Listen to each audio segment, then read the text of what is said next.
Psalm 126. When the Lord brought again the captivity of Zion, we were like them that dream.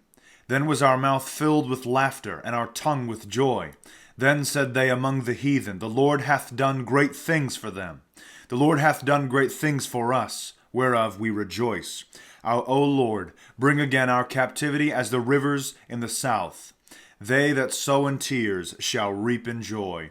They went weeping and carried precious seed, but they shall return with joy and bring their sheaves. God bless and carry on.